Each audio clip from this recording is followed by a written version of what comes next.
Bonjour, bonsoir from JCB Yountville. This is JCB Live, and I'm with my friend Mr. Brian Maloney. Hello, John Charles. This is going to be very exciting today because we're going to be making sparkling wine. So this is our Passion Collection Les Disgorge 2013. We love this wine, and we're going to try to get as close as possible with the 2014 vintage, which we've been aging obviously in the bottle, and today we're going to play with what we call dosage. So maybe Brian, as I open, and we always open the wine that we like, so we're going to get as close as possible from a taste perspective, understanding of course that this is a different vintage and Mother Nature offers us a different feel. We always start that way, so we have the benchmark. However, we start by celebrating because life is worth to be lived. And here we go. So the dosage trial really is a way for us across different vintages to replicate that same style. And so when we look at the 2013 and 2014 harvest, Santé, we want to try and get the same richness that we saw in 13 from 14, which was not quite the same concentration we saw in the 13 vintage. So here we have a very passionate wine. A wine full of flavor, extraordinary aromatic, a wine which we call Brut Passion. So in order to be brut, you have to be at around 9 grams or below as far as the amount of sugar we add to the wine. And if you want to find more information, we have an amazing description in our wine, Passion for Wine, our book with Marnie Old, and you can see here the whole explanation of how we make sparkling wine. So sparkling wine is a world of patience. This is often the antithesis of who I am, because you have to wait a long time till the wine basically has its second fermentation in the bottle. And then we're aging it in the same bottle, in this case for 5 years. It's been captured in here, letting the remnants of that fermentation add body and texture and all sorts of fantastic flavors. That little bit of toastiness that we see in this late Disgorge from the 13, I'm hoping we're going to find the same thing in that 14. And you know, sparkling wine is magic. You know, we capture all the senses in that bottle for so many years, and suddenly, pop, the cork, we celebrate life, we celebrate as well the fabulous reaction that has happened in that bottle. Sometimes you're excited, sometimes you're disappointed, and when you miss a sparkling wine, that's it. You have to start the following year. There's no way as wine to eventually correct it. So how would you describe this wine? Well, to me, there's a tremendous amount of white fruit character coming out. Peaches, especially on the nose, but then on that palate, that's where that toastiness and that richness and that concentration, I think a lot of that's coming from that 13 vintage. That's right. And I love the volume. What I often do, I take the bubbles away by simply shaking my glass. The bubble disappear, and if I love the wine, I know I'm going to love the sparkling wine. And I think it's always, as you make champagne or sparkling wine, Crémant de Bourgogne, Crémant du Jura, Crémant de Loire, we always do this exercise, removing the bubble by shaking the glass as such, and you wait for a little while. The bubbles are gone, and then you compare and contrast. Do it for your friends at home. As they come, you serve them 2 glasses, and you'll be surprised they think it's a different wine when it is the same. So, Brian, for me, I'm going to keep my benchmark. Yes. I'm going to give you a little more.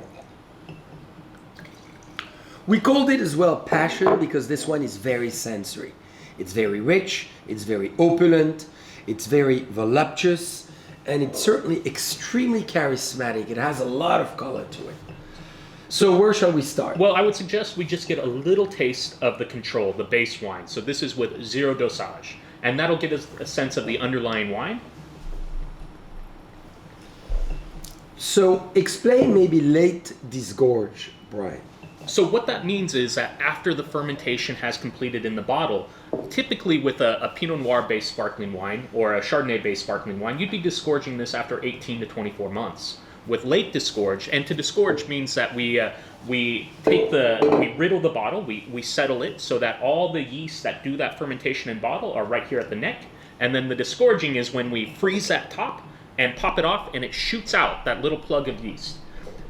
With a late disgorged, we wait extra time for that, and the reason why is those yeast over time really start to break down and lend a textural element to the wine as well as a flavoral element to the wine. And you'll find great champagnes and other great regions that produce sparkling wine.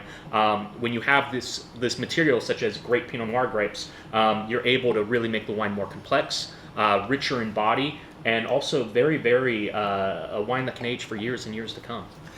We love it. As an example, we have Passion, but also JCB 0. So JCB 0 will be very close to where we are as a control. No dosage whatsoever. You know, what you all love a lot is JCB 13, which sits right around 6 to 8. And this is thanks to those wonderful Burgundy grapes. So what do you think of the control? Well, obviously it's a lot brighter and a lot more tart compared to the 13, and that partly is the vintage that we're looking at, the 14 vintage, being a little bit cooler compared to 13, but also it's because there is no dosage on it, and that's what we're doing today. We have to make sure that dosage is there in order to soften it and enrichen it, and hopefully bring it to the same level that this wonderful 13.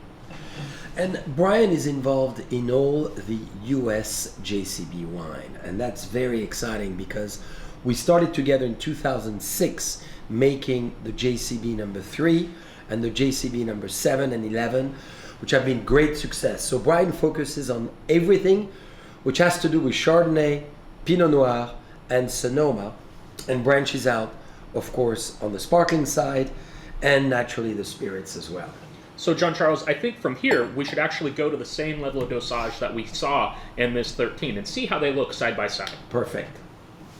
And so that would be the 8 grams per liter. Here we are.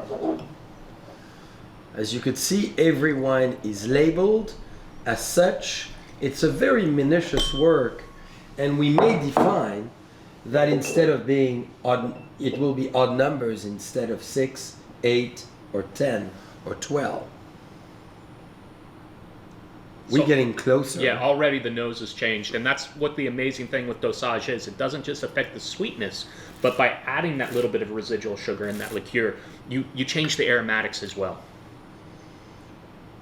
And here what we're trying to do is boost it. In other words, we want Passion to be very flavorful, very aromatic, and bring those amazing Californian aroma of pineapple, grapefruit, eventually a little bit of lychee on the end, which I find very tempting and very attractive. We don't typically find it in France except in the south. Maybe even watermelon, you know, which I think could be a trend to feel and sense in the wine. We're getting very close here. We are. I think, though, we're probably going to have to go just maybe 1 gram higher. So let's go 10. We're being adventurous, and we may end up blending 8 and 10 and thinking we should do 9. This is the same exercise as when we make perfume with our famous organ perfume, which is very complex, very tedious, very precise.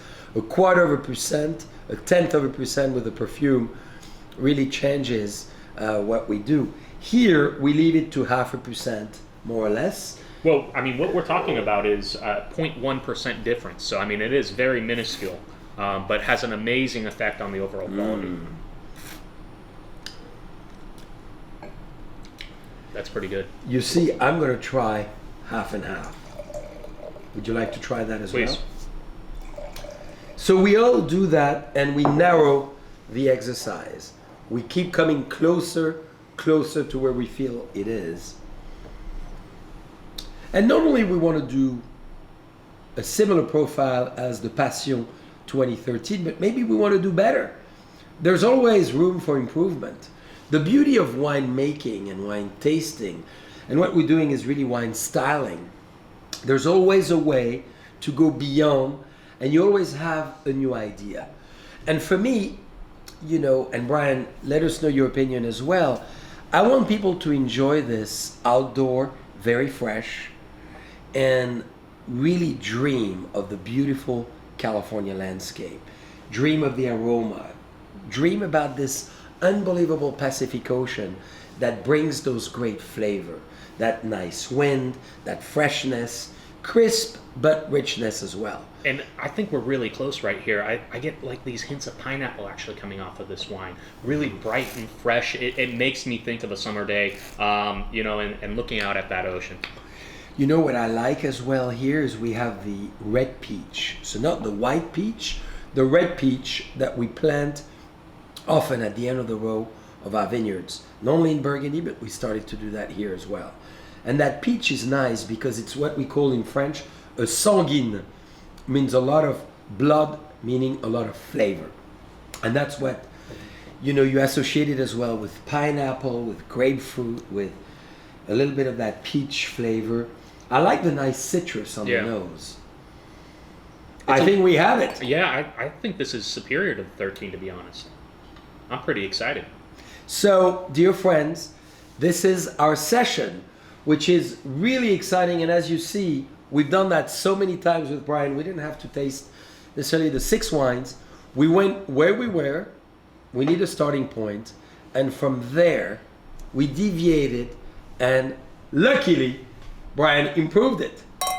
We served the wine, of course, in our Passion Collection wine champagne glasses because there's nothing better to taste. You could see, you do the same movement as wine. It's not because you have bubbles that you cannot do it. And the fabulous part of it is the aromatic expression. Mm-hmm. It's incredible. It's powerful. It's intense. And it's vibrational. This is what I love. We cannot wait for you to try the 2014.